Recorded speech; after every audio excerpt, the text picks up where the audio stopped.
The bride announced her bisexuality after a trip to a wedding alone. I thought that getting engaged to her would be the beginning of our life together, but I quickly realized that there were serious problems under the beautiful shell. When she decided to investigate her sexuality and began to cheat on me, my trust cracked. I found myself between the desire to support her and the pain of betrayal, and talking about the wedding seemed strangely absurd. Now I'm standing at the crossroads. Betty and I got engaged in January.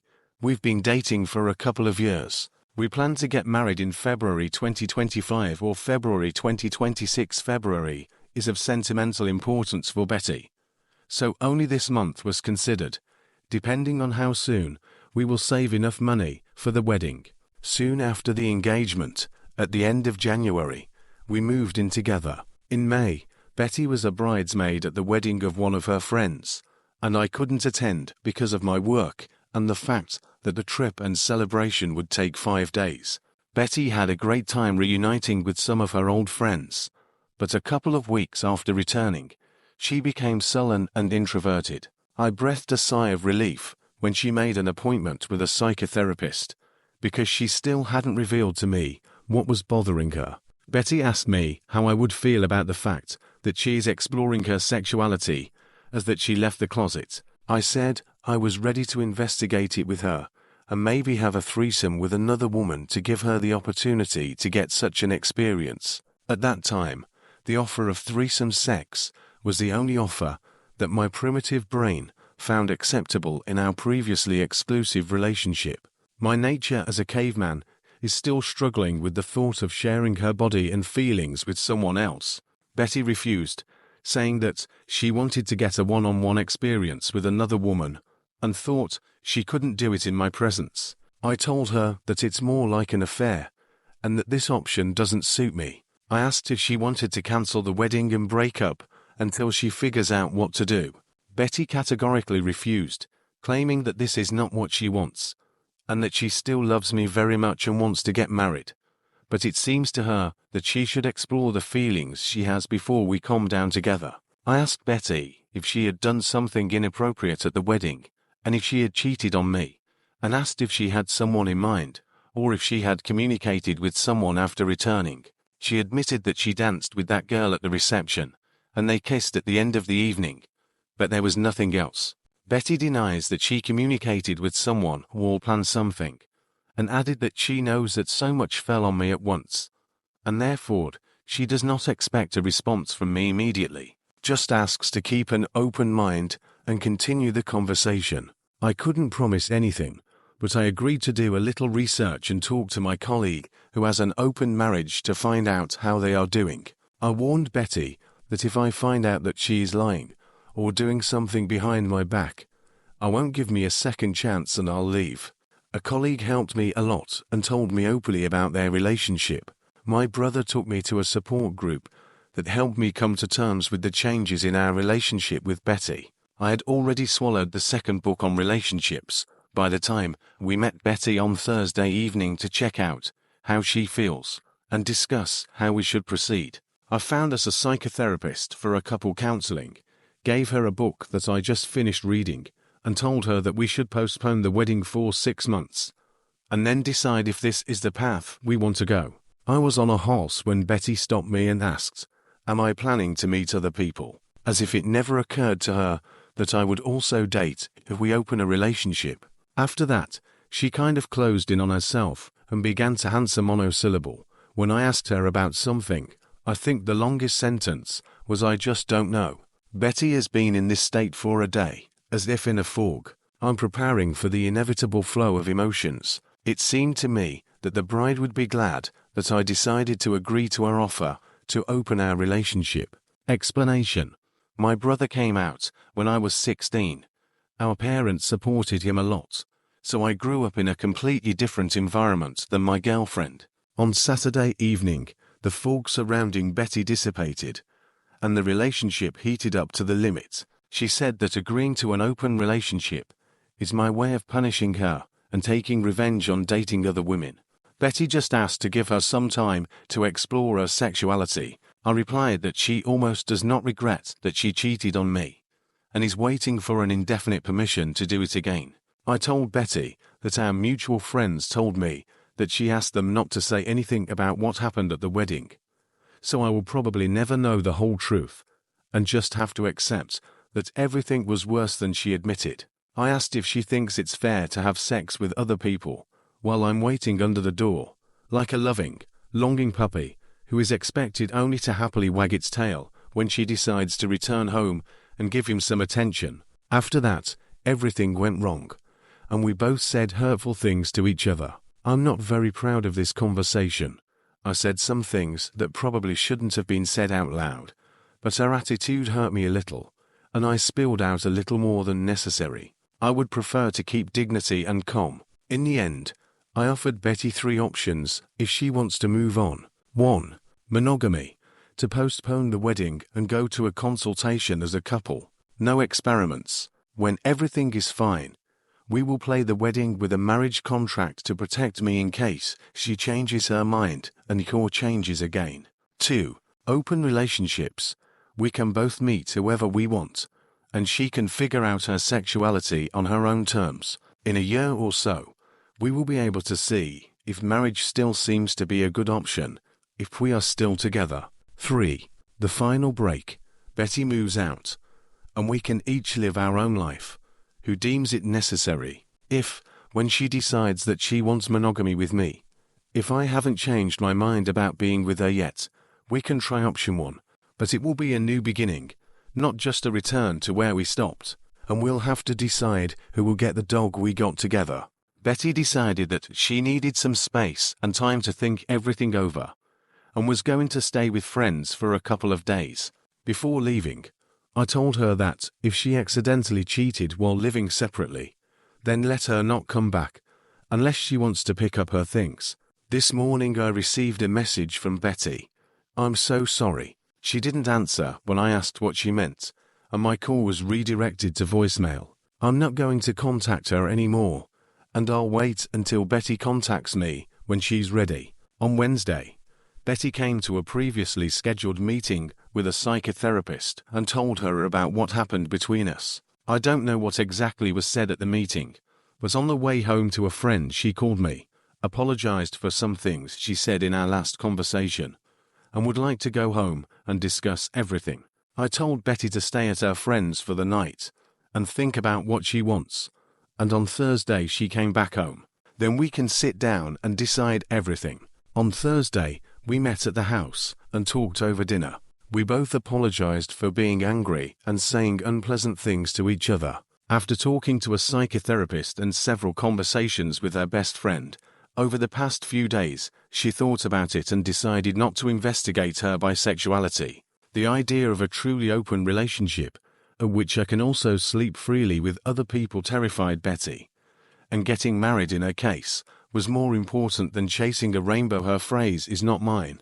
Her initial idea was just a free pass to check if she missed something in her life and how important it was to her. I asked what Betty wanted from ONS, a simple date with a woman or a full-fledged relationship. She couldn't answer me exactly what she wants. I said that it doesn't sound very monogamous to me and not very fair. Betty agreed and said that's why she gave up experiments. Then Betty started talking about the messages I sent, cancelling the date booking notifications for our wedding. She said that she was constantly called about what happened, and at first, she did not understand what she was talking about at all. Betty was upset that I did it without talking to her. I reminded that she threw 2 grenades on my lap, declaring her bisexuality, and that she cheated on me, and then left and did not talk to me, except for the mysterious message, "I'm so sorry," after which there was silence.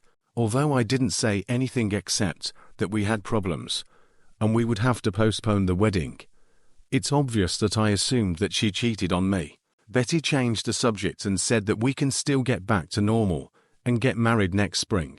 Well, no, because now that one of us will be separate from the other, I will think about you cheating again, especially after her coming out and wanting to have an affair to explore her sexuality. I said that maybe after pair therapy, we can go back to the good, but definitely not by the end of the year. and it would be stupid to start planning a wedding and take on financial commitments before we find out if the therapy will work. In addition, I wanted to conclude a marriage contract to protect everything I would bring to my marriage, as well as my future pension savings. In addition, it will lose any of its assets if we buy a house. When Betty protested, I said that, if she plans to remain faithful and does not change her mind later, she will be safe. I needed to have at least a little peace. It would be different if we divided all the bills 50-50ths.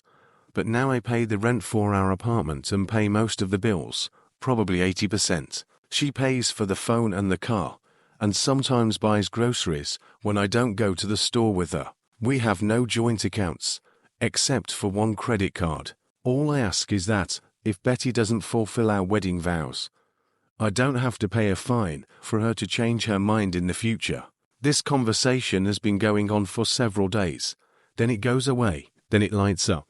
Betty wants to cover the traces of the incident with invitations and move on, forward to our wedding.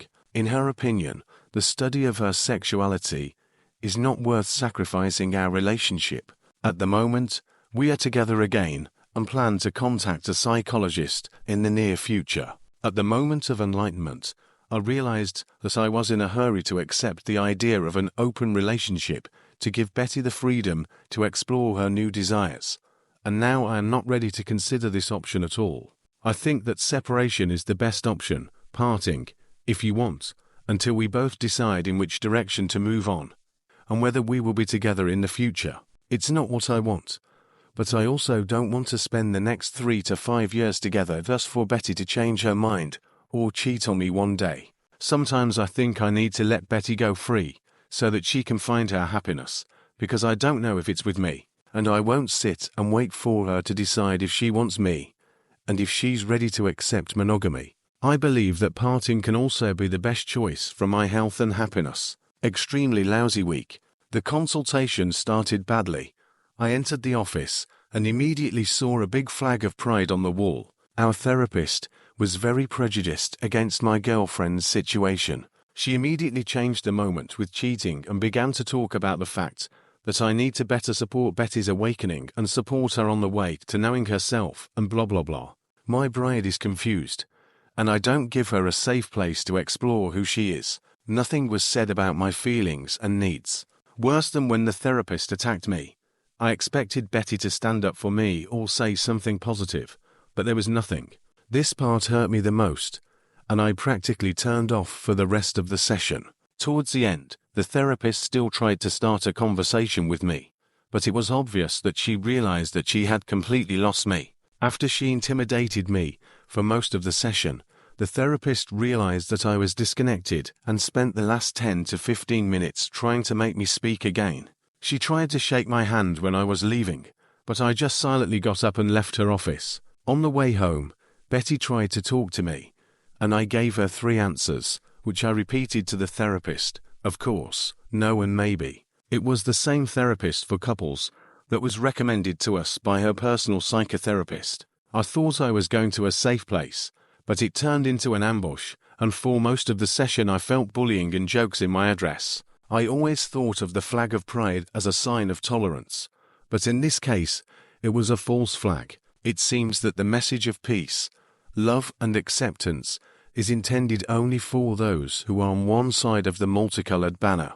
I didn't go there with a closed mind. Looking back, I think the flag should have served as a warning to me. This whole experience was extremely unpleasant for me. Entering the office, I was not biased, but I left there with everything with a different opinion.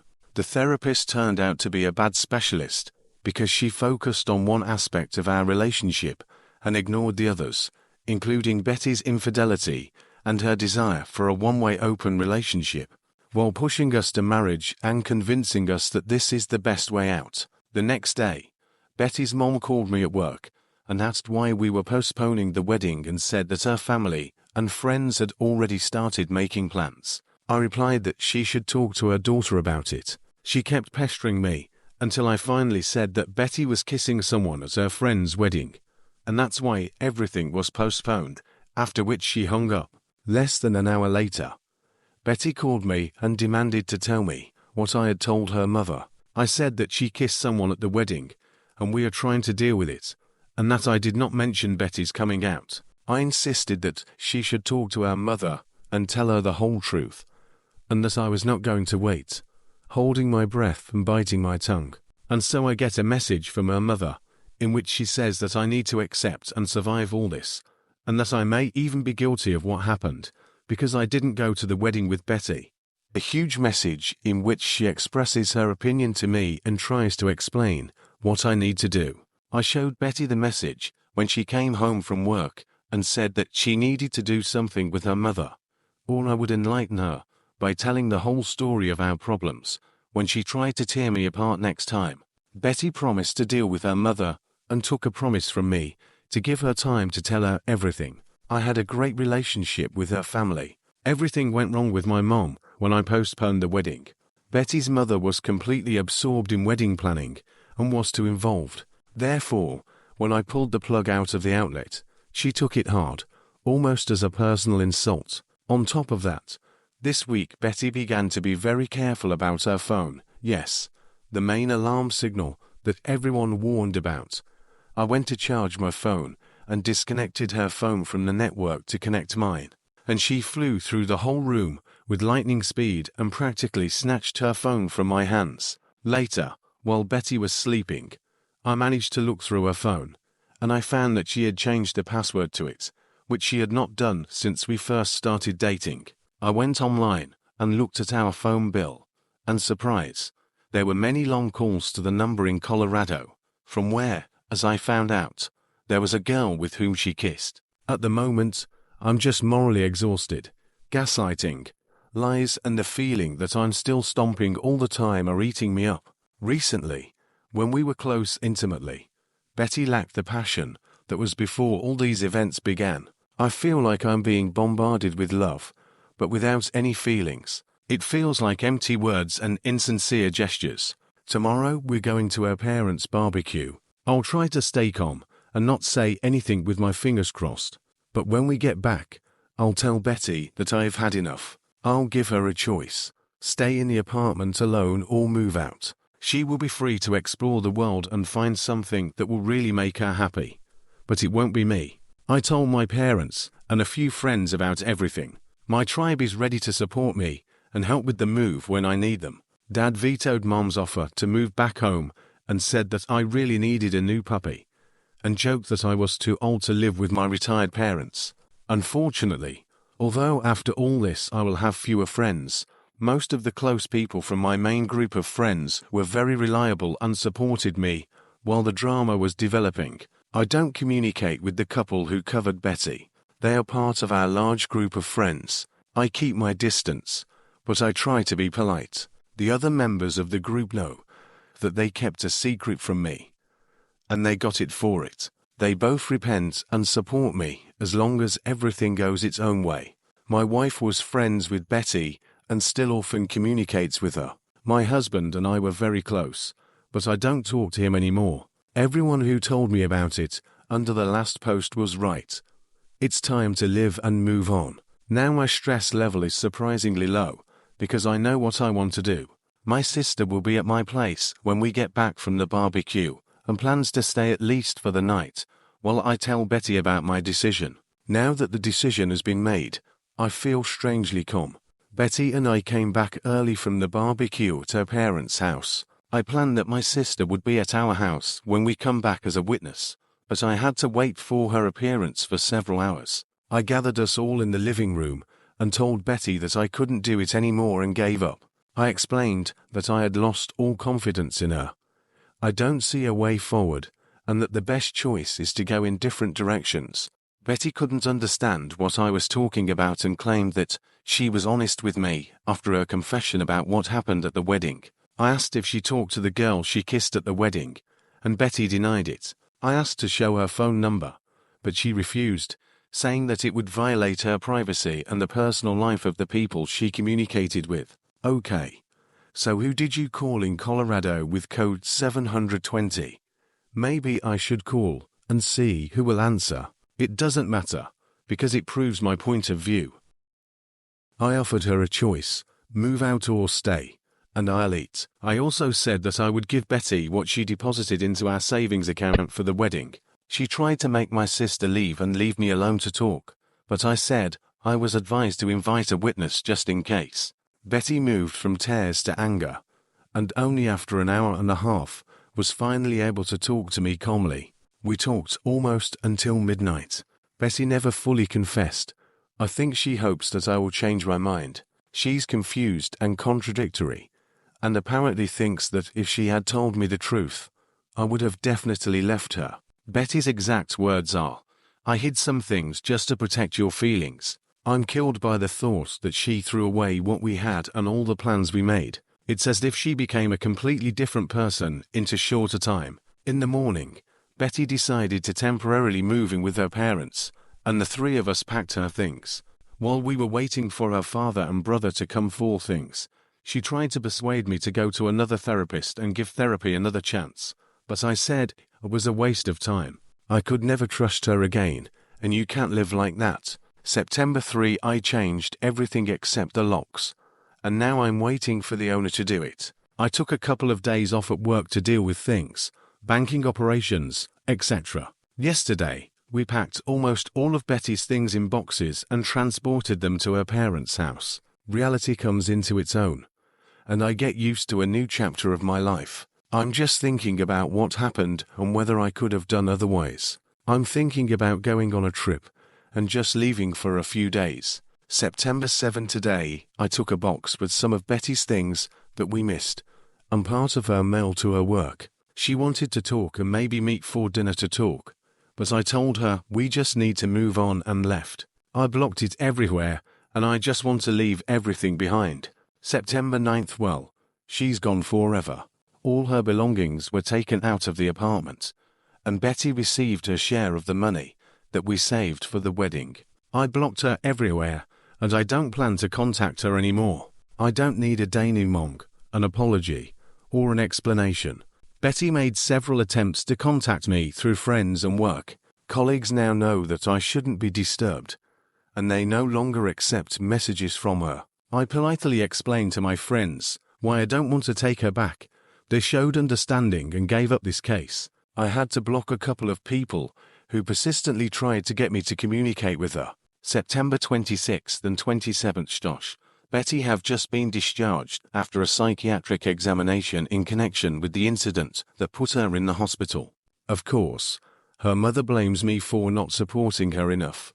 Betty's mom scolded me for broking her without being near her. As a result, I told her a story from my side, and she had nothing to say in return.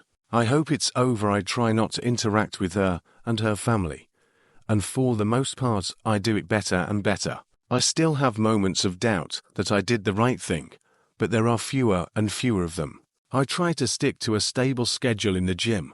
Last week I got a new coach. Otherwise, everything is simple. I get up and experience the day. The wife from the couple who covered her was one of Betty's close friends. She supported her and criticized the way I coped with the situation.